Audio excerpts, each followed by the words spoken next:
Even if you knew you couldn't fail, and I would recommend you, for example, the S&P 500 or the MSCI World or something similar, and I will tell you it will generate you an insane amount of cash over the years that you never could imagine of. There would be still people in this world who wouldn't start, and that is the main reason why we have so many successful people and as well so many broke people. And you have just to think about one thing: it was never that easy to start investing. In the past they had a lot of limited things, for example access to information. We have right now the internet where you can search up everywhere. You can search up in YouTube and have so many informations. And as well they had in the past high fees and high costs. That is in today's world very easy to access and not that expensive at all. And you have to think about one more thing: they had physical stock certifications which they had to keep safe. They put it under their bed or put it anywhere at home, and if they lose this stock certification, the stock wouldn't be worth anything. So for that reason, stay tuned. I will show you 7 steps how you can start investing as a beginner and how it could change your life. But at the end, you are the responsible person for your own life, and you have to choose what you want to do with it or not. And we have just one life. Let's start with the first point: determine your investment goals, your why. And with the why, I mean, why are you doing that in the first place should always be the strongest. Write it down. Really take a pen out and the paper and write it down. If you don't have it, use a notebook, or even that you can do it as well digital. You can put out your phone and put it into the notes. And I can promise you one thing: you will struggle in the future with it. And if you start to lose your vision, you can just read it and always be reminded into your why you started in the first place. It's the same like to going to the gym. After you reach a couple of goals, and it will take time. You can't get a nicer body in 1 or 2 days, or you can't figure it out, or you can't see it. It will take time, and time over time you will lose your vision and your reason for why. And that is why it is so important to put it out into the world. And if you write it down and always be reminded why you started, it will be very strong reason to never stop with it. Because it doesn't make sense to let your money into the bank, and reasons, for example like the inflation or something like that, decrease your network. So define things why you want to achieve something. For example, you want to start to investing for the retirement, or you want your wealth to grow, or even something materialistic. For example, you want to buy a home or a car or something like that. It's just important to start. So the second point is choose the right broker. Probably there are some people who want to open their broker account together with their bank, and there is one big disadvantage, and that is if you involve more people into that, they will always take a piece out of it. That means nothing in the world is for free, and it doesn't make sense to pay them if you can do it on your own. And for example, if you give in $10,000 and they will take $150 in fees, and you put in even more money in the future, it is a lot of waste of money, and we don't want to waste money. So for that reason, you should do it on your own, and for that you should pay attention to the fees and transaction costs, and it's depending on where you're living. And if you say just now in this moment that is too much work, you should probably think if your why is strong enough or not, because otherwise you wouldn't think of it. I could recommend something, and that would be Interactive Broker. I don't work for them or have a cooperation with them. It is just a broker of my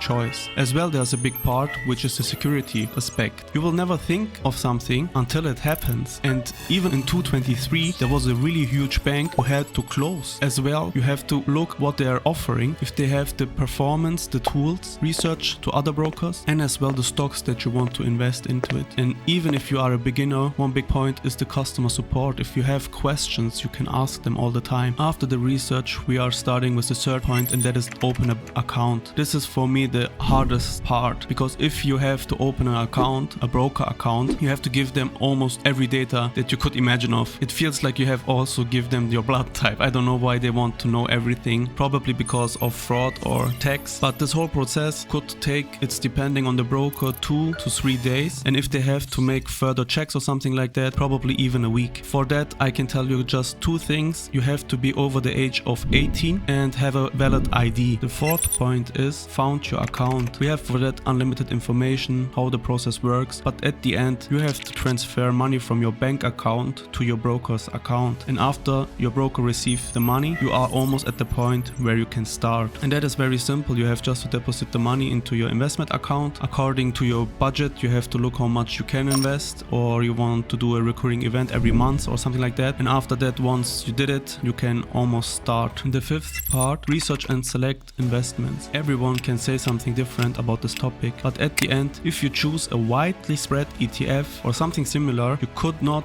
make a huge mistake. The only mistake that every investor will tell you in the future is why we didn't start earlier. And it doesn't matter if you choose an ETF which is spread around the world, or for example like I do with the S&P 500 or MSCI World or a whole world portfolio. If you spread your investments, you can manage the risk effectively. And the sixth point, develop an investment strategy. No one knows what they're doing before they started with it. You will develop a strategy over the time, and I can promise you, you will make mistakes and you will learn from it, because in the investment world there is also one topic, and that is luck. A lot of people are just in the right timing on the right stock or ETF. So for that reason, don't listen to friends, blogger or finance gurus where you should invest. Always make your research by your own and listen to your feelings and your gut, because then you know you did it because you felt it. And the last point, the seventh point, monitor and adjust. Over the time you will see how much money you could compound, and the analytics will get better and better over the time. And I can understand it at the beginning. It could be very overwhelming, but from time to time you will see how you compound your money and you will get happier than ever before. For that reason, look at the performance from your investments, and as well you can make adjustments of your portfolio if it needed, but you can do that if you did it over a period of time. And last but not least, my conclusion, in my opinion, always do your own research on whatever topic. My biggest mistakes, and I want to share it with you, are listening to other people. If I would listen to my own feelings, I would probably do a lot of things differently, and I will do that in the future. Think about one more big advantage if you start with investing. Not only your money will compound over the time, also your knowledge will expand over the time. And if you let your money in the bank, or if you think about it will take so many years or so many time, this time will be gone anyways. For example, if you compound in 10 years and double down your money or triple it, this time will go anyway. So it's not necessary to read 24 hours the news and articles and blogs and things like that if you just begin and start to invest into one ETF. Don't think too much about which ETF or which stocks you should invest in. If you choose a widely spread ETF, you can't do anything wrong, and